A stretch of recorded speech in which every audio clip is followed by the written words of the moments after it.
Ayun mga Diaz, bali dito sa Sniper 155 dumating na yung mga pisa niya at yung shop pin dumating na kanina. So bali ito na yung part 2 video natin sa Sniper 155 na BBA. Sa mga hindi pa nakakita ng part 1 video natin, so may upload na tayo part 1 video sa ating YouTube channel at sa ating Facebook. So ito mga pisa mga Diaz, ito yung mga pinaglumaan niya. Yan. So ito yung mga bago, yung kanyang shop pin sa rocker arm, timing chain, yan, yung rocker arm sa exhaust. So ito yung bago, yan. Tapos cam bearing, yan. Ito yung mga pinaglumaan niya. So pakita ko sa inyo mga ideas kung paano natin sa buuin doon sa kanyang head. Yan, Sniper 155. So tara, ito na yung part 2 video natin sa Sniper. Ayan, so bali dito mga ideas, i-drain muna natin yung kanyang oil kasi papalitan natin ng timing chain. So baklasin natin ito. Ayan, para doon na tayo mag-focus mamaya sa kanyang head. Ayan, timing chain muna ang ikakabit natin. So gamit lang tayo ng 19mm sa pagtanggal dito sa kanyang drain plug.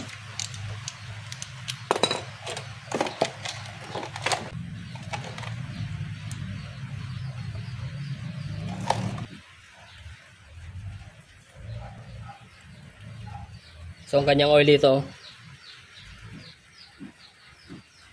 so dito yan makikita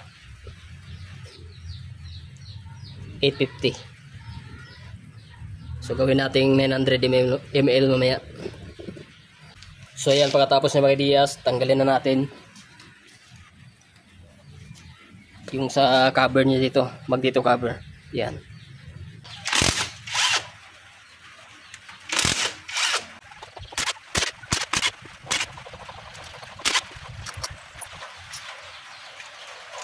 So ito na may Diaz, tanggal na natin. Yan. Lang tayo ng puller. Ito. Pang STX, pwede yan. Tapos mga bolts niya.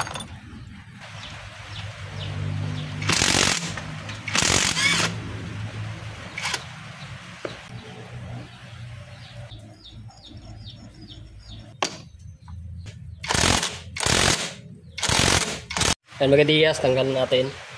So sobrang tigas mga Diaz, hindi ko lang napakita kasi ito lang yung ginamit ko. Ayan.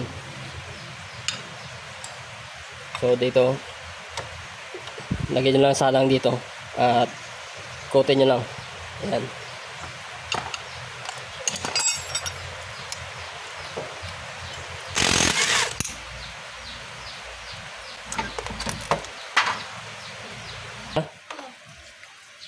Ayan, kunin natin to.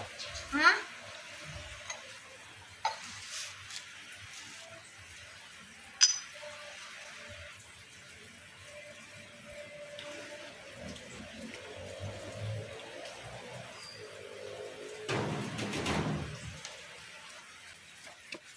Ayan, shout out sa aking apo. So meron tayong apo. Shout out. Mamo, shout out kay Diaz. Shout out kay Diaz. Ayos kami ng motor. Ayan. Ayos tayo motor. Ayos tayo motor, no? Ayos tayo motor, no? Shout out. Shout out. Ayan mga Diaz, tanggalin na natin yung timing chain. Ayan. Tanggalin muna natin to. Itong isang sa roller guide niya, alin. Sabi mo alin? Alin. Alin. Ayos kami kay Diaz, no? Ayos tayo, no? Ayos tayo motor? Oh. Oh. Lakat naman siya, tita. Hayaan lang yan. Hayaan lang kita, no? Pumasok. Hayaan lang, tita. Washer.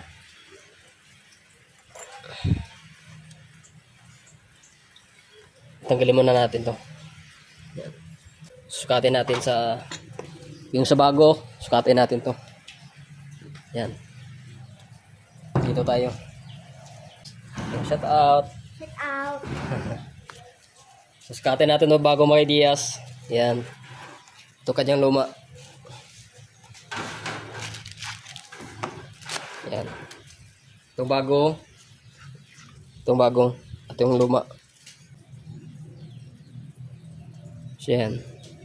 Medyo mahaba na yung kanyang luma. Yan. So kapag ganito may ideas, dapat na natin siyang palitan. So ito na may ideas. Lagyan natin ng oil. Kabit na natin itong bago. Ito na yung bago. Timing chain. Ito yung position. Yan, dapat naka-play. Dapat ganyan siya.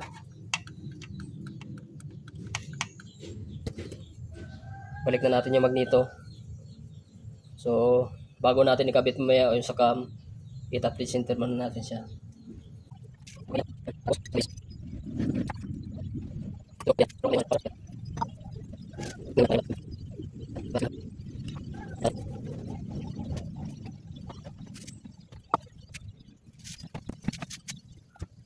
Sure natin mag-ideas na dapat pumasok yung kanina niya. Pagkatapos nyan, itap natin mamaya. Itong guhit na to dapat ito yan nakatapat.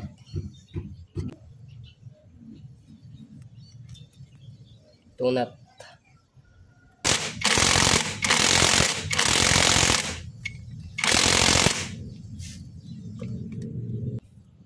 Yan.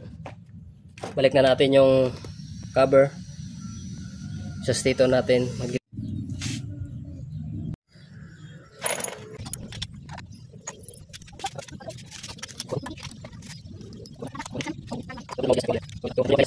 Tumahaba dito yan.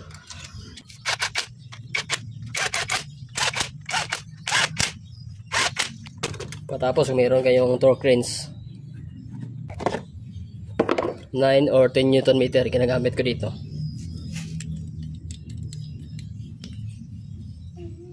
To 9.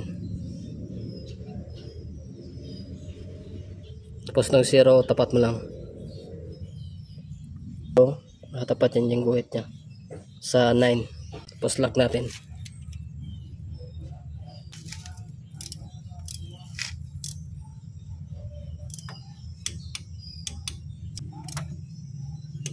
Yan, paglagitik na siya. Yan. Goods na yan. Yan.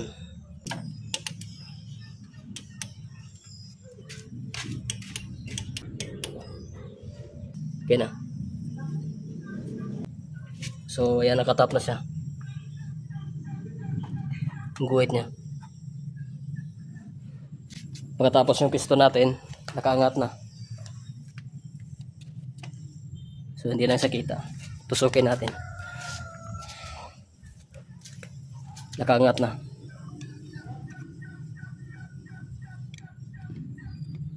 Yan. So, next na natin ito. Yung saka mamaya. So, bali dito mga ideas. So, yung sa bearing niya, ibalik natin yung sa isang part na meron sa takip. Kunin muna natin. So, dapat yung isang part ito. So, kunin natin. Transfer din natin dito sa bago mamaya. Yan. Takip niya. Kasi yung purpose niya mga ideas para ma-lubricate ng oil yung sa inyong cam. Kung makikita yung butas na yan. Yan. Yan, meron niyang butas. Ito mga ideas. Yung tinuturo ko. Yan. So, dyan dumadalo yung oil. Tapos, dito yan papunta sa cam. Yan, dito yan. Yan. Yan yung purpose ng butas. Yun. Kung makikita nyo. Yan. Yan. So, next na natin kabit yan sa cam at tracker arm. Ito may ideas, kinuha na natin dito sa lumang bearing. Yan, kinuha natin dito. Tapos transfer natin siya dito. Yan.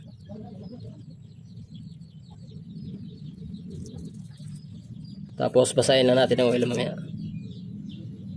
Yan, sa paglagay natin, o ganito. Yan. Yan.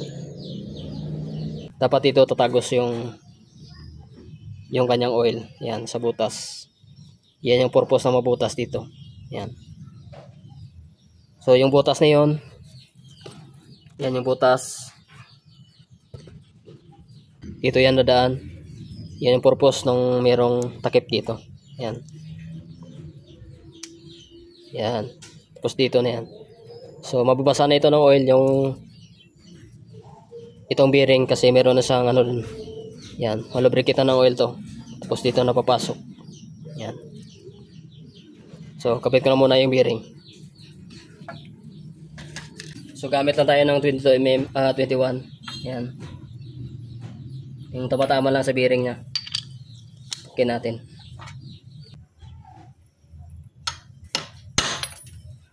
So yan, good na. So mga Diaz, good na siya.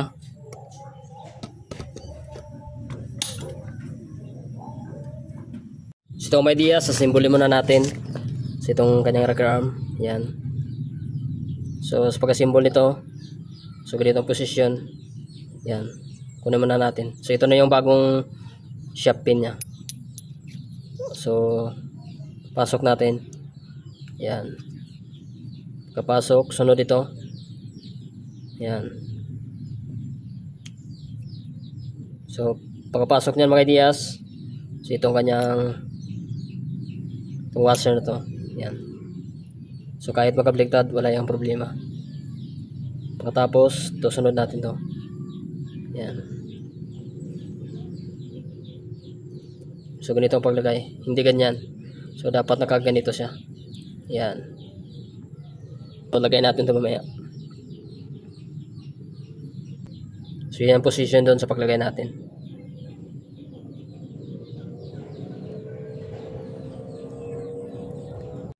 Mr. My Diaz, lagay natin siya. Yan. Pasok muna natin yung pin. Yan. So bago nyo sa kabit mga Diaz, kasi ito mamaya, pasok pa natin to. Ganun na natin. Yan. Tapos press natin to. Yan. Para mapasok natin yung cam niya mamaya. Tapos dito yung sa tappet screw, luwagan nyo yan. Yan.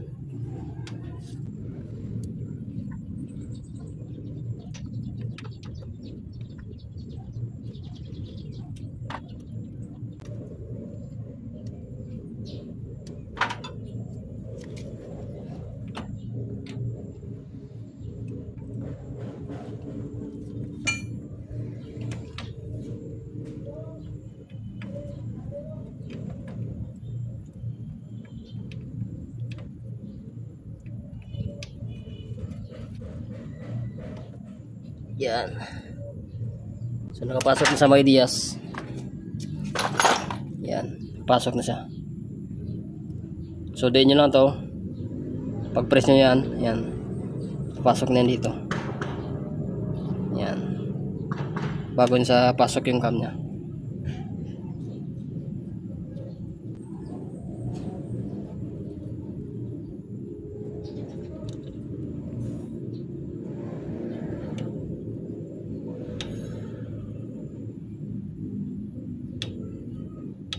So, tapla natin mamaya. Yung dito sa cam. So, nataplet center na natin dyan. Ayan. Guhit. Tapos dito sa cam dapat nakatap. So, next natin pasok yung isa exhaust.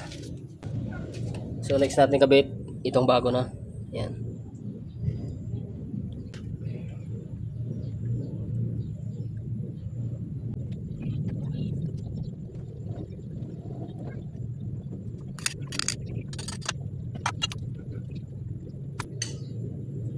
So yan, nakabit na natin. Adjust lang natin maya. Yan, kabit na natin itong mga Diaz. Yan mga Diaz, nagpitan na natin yung dalawang Allen bolt at dito. Yung isa hindi sa Allen. Ayan.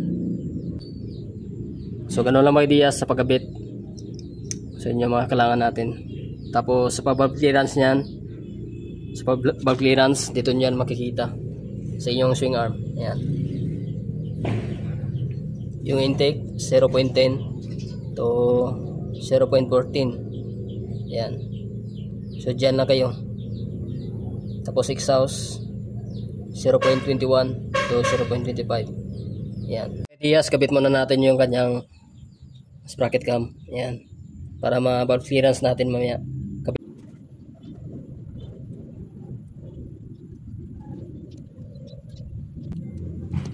So yan. Yan yung kanyang top. Yan. Pagkatapos dapat nag-level yan dito. Guhit niya.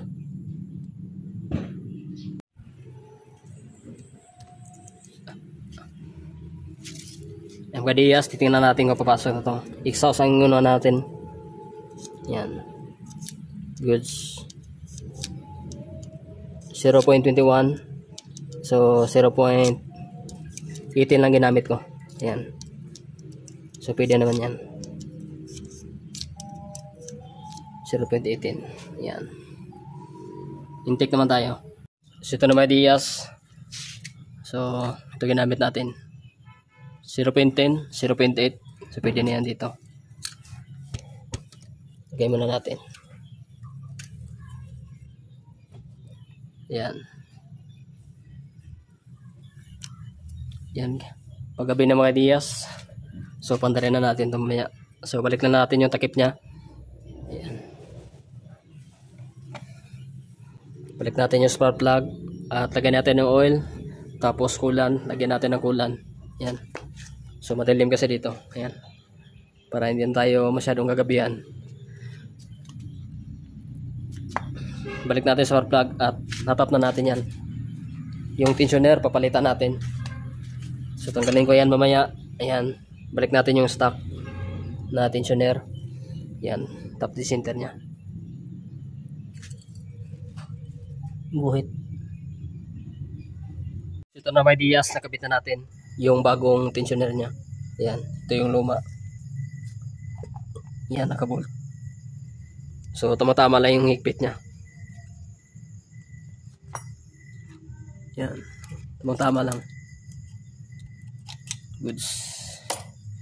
So takpan na natin ito mga Diaz. Lagyan natin ng kulan. Yung kanyang engine oil. Ayan. Pagkatapos nito pandarin na natin. Ito mga Diaz. Nagamit na natin yung kanyang water pump.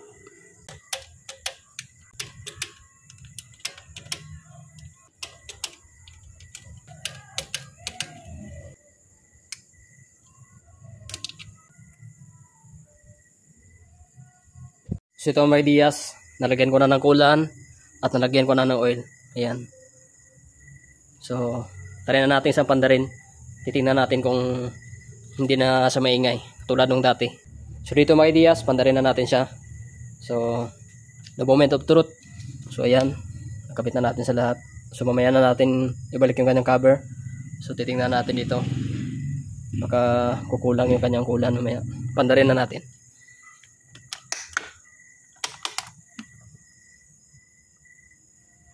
Ayan, walang check engine. So try na natin sa pandarin. The moment of truth. Kung okay na, kung hindi na siya maingay. Start natin. Ayan. So goods na.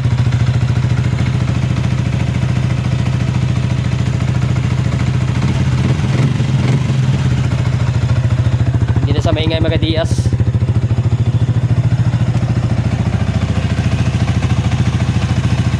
Wala na yung lagitik.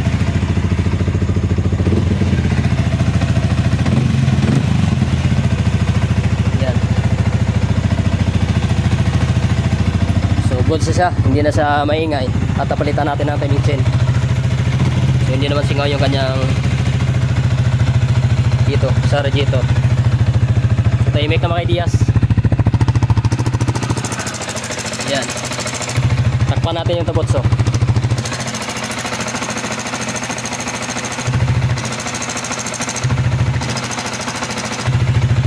Diaz, agos na siya. So, patayin na natin. So, ganun lang mga Diaz. At, so, agos nito kanyang sniper. So, shout out. Boss, okay na ang sniper mo. Ayan. So, ginabihan na tayo. Ayan. So, haggard na tayong mukha natin. Nagabihan na tayo. Ayan. gabi na. So goods na mga ideas yung kanyang Sniper 155. Yan. So ganun lang gawin nyo kapag ganung ingay yung sa part 1 video natin. So papalitan nyo ito. So ito yung mga papalitan. Halimbawa, ito yung mga masisira sa inyo. Ito, palitan nyo to. Ayan. Rocker arm sa exhaust. Tapos itong pin nya. Ayan. Pin. At cam bearing. Ayan. Tapos timing chain. So ito yung timing chain nya. Ayan. Timing chain. At yung sa kanyang tensioner. Palitan natin. Ayan. Palitan na natin siya. Bago na yung kanyang tensioner. Ayan. So gusto nito kanyang Sniper 155 na PVA. So balik na lang natin yung kanyang mga cover. At mamaya i-chat na natin yung may-ari. Siguro may ideas. Hanggang dito lang muna ang ating video about dito sa Sniper. So goods nito Sniper 155 na PVA. Peace out.